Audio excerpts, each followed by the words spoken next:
WB ANM GNM 2025-এর জন্য গতকাল তোমাদের লাইফ সায়েন্সের কিছু ইম্পর্টেন্ট কোশ্চেন দিয়েছিলাম দ্বিতীয় চ্যাপ্টার থেকে, ক্লাস 10-এর দ্বিতীয় চ্যাপ্টার থেকে।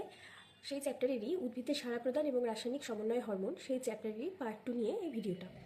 প্রথমে গতকাল আমি 11টা কোশ্চেন দিয়েছিলাম, আজকে আর তার সঙ্গে কিছু রিলেটেড ইনফরমেশন অবশ্যই তোমরা জানতে পেরেছো। আজ 12 নম্বর কোশ্চেন থেকে শুরু করছি, তোমরা দেখে নাও, এগুলি খুবই ইম্পর্টেন্ট কোশ্চেন তোমরা। আর এর সাথে সাথে আমি এর সঙ্গে রিলেটেড কিছু ইনফরমেশনও তোমাদের দিয়ে দেবো। দেখো 12 নম্বর কোশ্চেনটাতে কী বলেছে, বীজের অঙ্কুরোদ্গমে সাহায্যকারী হরমোন কোনটি? বীজের অঙ্কুরোদ্গমে সাহায্যকারী হরমোন হচ্ছে জিব্বারেলিন। এবার এই জিব্বারেলিন নিয়ে তোমাদের কিছু ইম্পর্টেন্ট তথ্য জেনে নিতে হবে। যেরকম অক্সিন, সাইটোকাইনিন, এগুলো নিয়ে ইম্পর্টেন্ট তথ্য তোমরা জেনেছো, সেই রকমই জিব্বারেলিন নিয়ে কিছু তথ্য তোমাদের জেনে নিতে হবে। সেটা হচ্ছে, ধর এই জিব্বারেলিনের আরেকটা নাম হলো জিব্বারেলিক অ্যাসিড। এটা হচ্ছে জিব্বারেলিনের রাসায়নিক নাম, বা GA3ও বলা হয়। এবার এই জিব্বারেলিন কোথায় পাওয়া যায়? এই জিব্বারেলিন পাওয়া যায় বীজপত্রে এবং ভ্রূণে। তোমরা এটা মনে রাখবে যে জিব্বারেলিনটা কোথায় পাওয়া যায়, বীজপত্রে এবং ভ্রূণে পাওয়া যায়। এটা হলো টার্পিনয়েড শ্রেণীর জৈব অ্যাসিড। তাহলে জিব্বারেলিনটা কি? টার্পিনয়েড শ্রেণীর জৈব অ্যাসিড। এবার আমরা তো অক্সিন, সাইটোকাইনিন দুটো প্রাকৃতিক হরমোনেরই কাজ জেনে নিয়েছি। এবার আমরা জিব্বারেলিনের দুটো কাজ জেনে নেব। মানে এই কাজগুলো, অনেকগুলো কাজের মধ্যে দুটো কাজ জেনে নেব, কারণ এই দুটো কাজই খুব ইম্পর্টেন্ট। একটা হলো, 1 নম্বর কাজ হলো মুকুল ও বীজের সুপ্তাবস্থা ভঙ্গ করে। মানে মুকুল ও বীজকে সুপ্তাবস্থা ভঙ্গ করতে সাহায্য করে এই জিব্বারেলিন। এইবার এই জিব্বারেলিনের ঠিক বিপরীত কাজ করে কে? অ্যাবসাইসিক অ্যাসিড। অ্যাবসাইসিক অ্যাসিড কী করে? এই যে জিব্বারেলিনের ঠিক বিপরীত কাজ করে। মানে এই যে মুকুল আর বীজের সুপ্তাবস্থা ভঙ্গ করতে সাহায্য করে না, অনেক দিন ধরে সুপ্তাবস্থা চলতে থাকে বীজের, মানে সিড ডরম্যান্সিকে অনেক বেশি বাড়াতে সাহায্য করে। আর কি করে জিব্বারেলিনের আরেকটা কাজ হলো পর্বমধ্যের মধ্যে দৈর্ঘ্যে বৃদ্ধি করে। পর্বমধ্যর যে দৈর্ঘ্যগুলো আছে সেগুলো অনেক বৃদ্ধি করে। এটাও কিন্তু খুবই ইম্পর্টেন্ট, তোমরা মনে রাখবে। পর্বমধ্যের মধ্যে দৈর্ঘ্য বৃদ্ধি করে কোন হরমোন? সেটা হচ্ছে জিব্বারেলিন। আর আগের দিন তো পড়েছিলে যে কোনটা নাইট্রোজেন যুক্ত উদ্ভিদ হরমোন, কোনটা নাইট্রোজেন বিহীন উদ্ভিদ হরমোন। এই জিব্বারেলিন হলো নাইট্রোজেন বিহীন উদ্ভিদ হরমোন। তাহলে নাইট্রোজেন যুক্ত উদ্ভিদ হরমোন কোনটা ছিল মনে আছে তো তোমাদের? সেটা হলো সাইটোকাইনিন। আর জিব্বারেলিনের মতোই অ্যাবসাইসিক অ্যাসিড হলো নাইট্রোজেন বিহীন উদ্ভিদ হরমোন। তারপরে আমরা পরের কোশ্চেনটাতে চলে যাচ্ছি। কি লেখা আছে? উদ্ভিদের বংশগত খর্বতা দূর করে দৈর্ঘ্য বৃদ্ধিতে সাহায্যকারী হরমোনটি কোনটি? মানে বংশগত খর্বতা, মানে উদ্ভিদ একদম ছোট যাতে সবসময় না থাকে, লম্বায় তাদের দৈর্ঘ্য বৃদ্ধি হয়, এই জন্য কোন হরমোনটি উদ্ভিদকে সাহায্য করে? সেটা হচ্ছে জিব্বারেলিন। তোমরা তো জেনে নিলে জিব্বারেলিন সম্পর্কে ইম্পর্টেন্ট তথ্যগুলো, একটু আগে তোমাদের বললাম। এবার আমরা চলে যাচ্ছি পরের কোশ্চেনে। পরের কোশ্চেন কি বলেছে? জিব্বারেলিন প্রথম কোথা থেকে আবিষ্কৃত হয়? এটা হচ্ছে, এই ছত্রাকটার নাম হচ্ছে জিব্বারেল্লা ফুজিকোরুই। এই ছত্রাকটার নাম কিন্তু তোমরা অবশ্যই মনে রাখবে, এটা very very very important question. Gibberellin প্রথম কোথা থেকে আবিষ্কৃত হয়? সেটা হচ্ছে জিব্বারেল্লা ফুজিকোরুই। আর এই ছত্রাকটা কোন গাছে পাওয়া যায়? সেটা হচ্ছে ধান গাছে। এই ইম্পর্টেন্ট তথ্যটাও তোমাদের জেনে রাখতে হবে। আর এই জিব্বারেল্লা ফুজিকোরুইটা কোথা থেকে বিজ্ঞানী কুরোশো আবিষ্কার করেছিলেন? সেটা হচ্ছে এই ধান গাছে ছত্রাক আক্রান্ত উদ্ভিদ, এই ধান গাছ থেকেই বিজ্ঞানী কুরোশোয়া এই বৃদ্ধি সহায়ক, মানে এই জিব্বারেলিন তো একটা বৃদ্ধি সহায়ক হরমোন, এই হরমোনটা আবিষ্কার করেছিলেন। আর জিব্বারেলিনের নামকরণ কে করেছিলেন? বিজ্ঞানী ইয়াবুতা সুমুকি জিব্বারেলিনের নামকরণ করেছিলেন। এবার পরের কোশ্চেনে চলে যাচ্ছি। একটি প্রাকৃতিক অক্সিনের নাম লেখো। এর আগের দিন অক্সিন সম্পর্কে তোমরা পড়েছো, তাহলে একটি প্রাকৃতিক অক্সিনের উদাহরণ দাও। কি হবে? IAA, indole acetic acid. এগুলোর ফুল ফর্ম কিন্তু তোমাদের বিশেষ করে মনে রাখতে হবে। IAA মানে ইন্ডোল অ্যাসিটিক অ্যাসিড। এছাড়াও কি অক্সিন A, অক্সিন B, এইগুলোও কিন্তু প্রাকৃতিক অক্সিনের উদাহরণ। এই IAA কিন্তু এটা হচ্ছে প্রধান অক্সিন।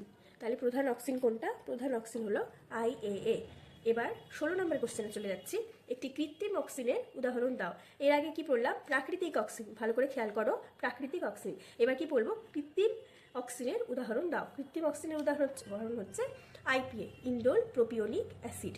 এছাড়াও কৃত্রিম অক্সিজেনের আর কি উদাহরণ হতে পারে? দেখো, NA, naphthalene acetic acid, 2,4-D, যেটা আগাছানাশক হিসেবে ব্যবহৃত হয় বিভিন্ন গাছে।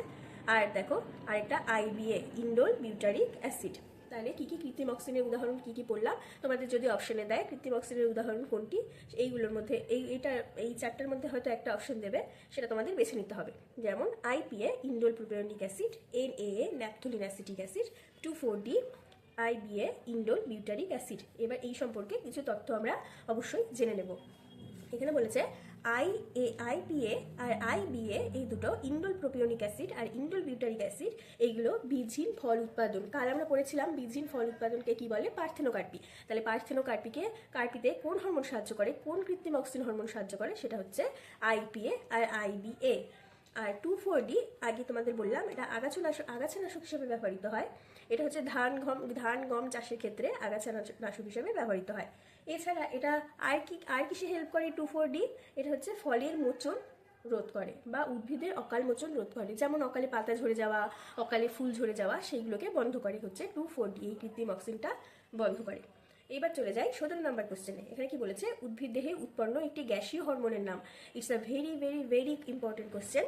এখানে কি বলেছে, উদ্ভিদ দেহে উৎপন্ন একটি গ্যাসীয় হরমোনের নাম হলো ইথিলিন। কি নাম? ইথিলিন। এবার কোন হরমোন কাঁচা ফল পাকাতে সাহায্য করে? তোমরা দেখো কাঁচা কলা অনেক সময় পাকিয়ে বিক্রি করে, তাহলে কাঁচা ফল পাকাতে কোন হরমোন সাহায্য করে, সেটা হচ্ছে ইথিলিন। এই দুটো কোশ্চেন কিন্তু খুবই ইম্পর্টেন্ট। একটি গ্যাসীয় হরমোন, এই হরমোনটা হচ্ছে ইথিলিন, হচ্ছে একটি গ্যাসীয় হরমোন। এবং এই হরমোনটা কি কাজে হেল্প করে? এইটা হচ্ছে কাঁচা ফল পাকাতে হেল্প করে, ইথিলিন হরমোন। এবার 19 নম্বর কোশ্চেনে চলে যাচ্ছি। কোন হরমোনকে অ্যান্টি জিব্বারেলিন বলা হয়? এর আগে কি বলেছিলাম যে জিব্বারেলিনের ঠিক বিপরীত কাজ করে কোন হরমোন? অ্যাবসাইসিক অ্যাসিড। এবার কেন বিপরীত কাজ করে? যেরকম জিব্বারেলিন হচ্ছে বীজের সুপ্তাবস্থা ভঙ্গ করে, মানে তাড়াতাড়ি বীজ থেকে অঙ্কুরোদ্গম তৈরি হয়, কিন্তু এই অ্যান্টি জিব্বারেলিন বা হচ্ছে অ্যাবসাইসিক অ্যাসিড যেটা ঠিক বিপরীত কাজ করে জিব্বারেলিনের, এটা হচ্ছে বীজের সুপ্তাবস্থা অনেক দিন ধরে কন্টিনিউ করে, মানে সিড ডরম্যান্সিকে অনেক দিন ধরে বাড়ায়। এবার অ্যাবসাইসিক অ্যাসিড সম্পর্কে আমি কিছু তথ্য জেনে নেব। যেরকম এই অ্যাবসাইসিক অ্যাসিড তোমরা তো জানলেই জিব্বারেলিনের ঠিক বিপরীত কাজ করে।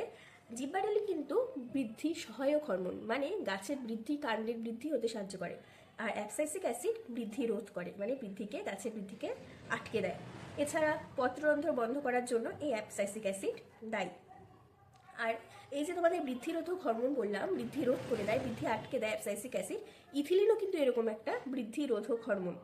কারণ কি, ইথিলিন কাণ্ড আর মূলের বৃদ্ধি ব্যাহত করে, মানে কাণ্ড আর মূলকে বৃদ্ধি হতে দেয় না। তাহলে এবার পরের কোশ্চেনে চলে যাচ্ছি। পরের কোশ্চেন কি বলেছে? পরের কোশ্চেন বলেছে একটি প্রকল্পিত হরমোনের উদাহরণ দাও। একটি প্রকল্পিত হরমোনের উদাহরণ দাও। প্রকল্পিত হরমোনের উদাহরণ কি? ফ্লোরিজেন, ডরমিন, এইগুলো হলো ভার্মেলিন, ভার্নালিন, এইগুলো হলো প্রকল্পিত হরমোন। প্রকল্পিত হরমোন কি? প্রকল্পিত হরমোন হচ্ছে কম উষ্ণতায় ফুল ফোটানোর যে প্রক্রিয়া, তাকে বলা হয় ভার্নালাইজেশন।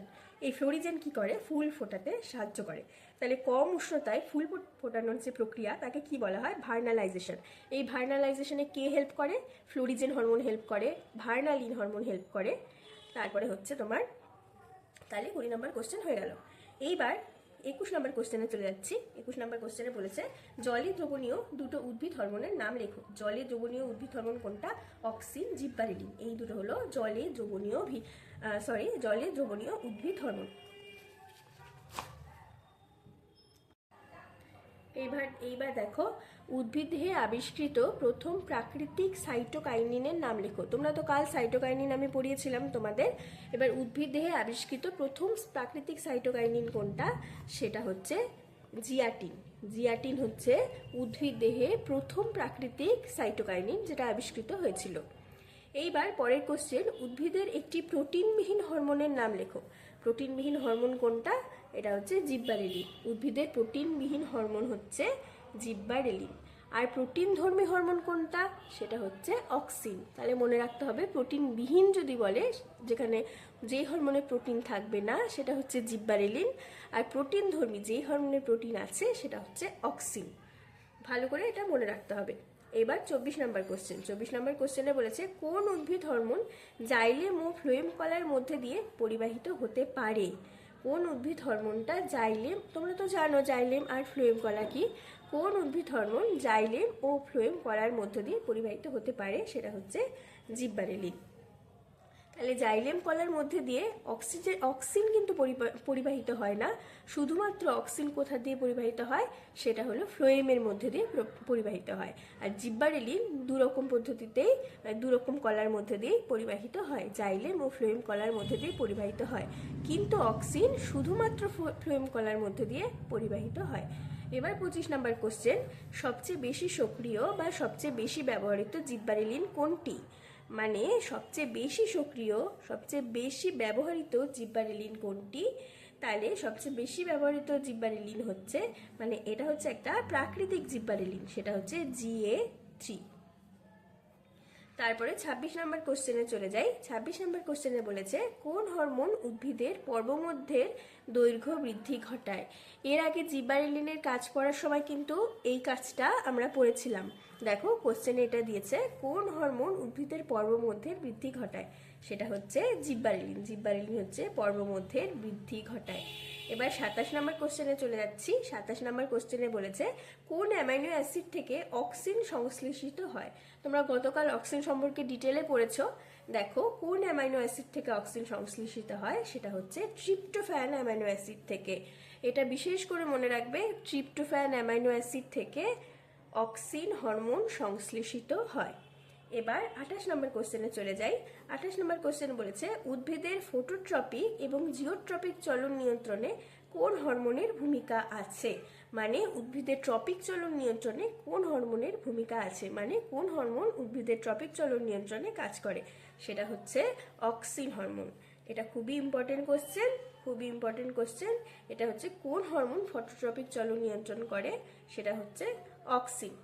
এই যে এই অক্সিনটা কিন্তু এই ফটোট্রপিক চলন বলতে এখানে বুঝিয়েছে যে উদ্ভিদের বৃদ্ধিত চলন কিন্তু নিয়ন্ত্রণ করে এই অক্সিন। এবার 29 নম্বর কোশ্চেনে চলে যাচ্ছি কোন উদ্ভিদ হরমোন বার্ধক্য বিলম্বিত করণে সাহায্য করে, সেটা হচ্ছে সাইটোকাইনিন। উদ্ভিদের বার্ধক্য অনেক দেরিতে হয়, সেটা কোন হরমোনের সাহায্যে হয়, সেটা হচ্ছে সাইটোকাইনিন। সাইটোকাইনিন। বংশগত খর্বতা দূরীকরণে কোন হরমোন সাহায্য করে?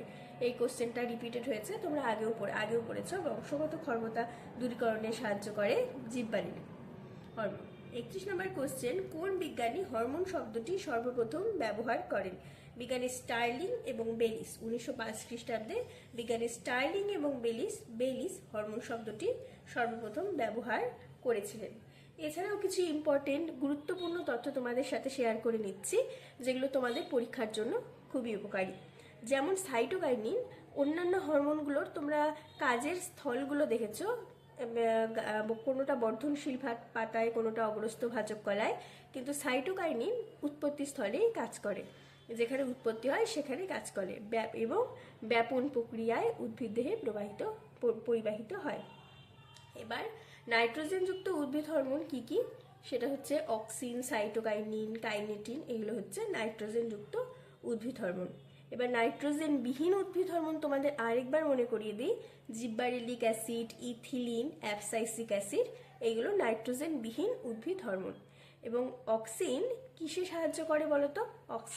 অক্সিন ক্যাম্বিয়ামের সক্রিয়তা বৃদ্ধিতে সাহায্য করে। তোমরা মনে রাখবে, অক্সিন ক্যাম্বিয়ামের সক্রিয়তা বৃদ্ধিতে সাহায্য করে।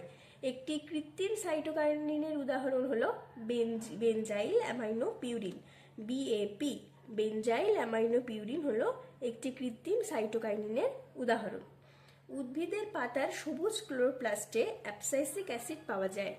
উদ্ভিদের পাতার যে সবুজ অংশটা দেখতে পাও সেখানে কিন্তু অ্যাবসাইসিক অ্যাসিড পাওয়া যায়। তারপর সাইটোকাইনিন হরমোন ক্লোরোফিল উৎপাদনে সাহায্য করে।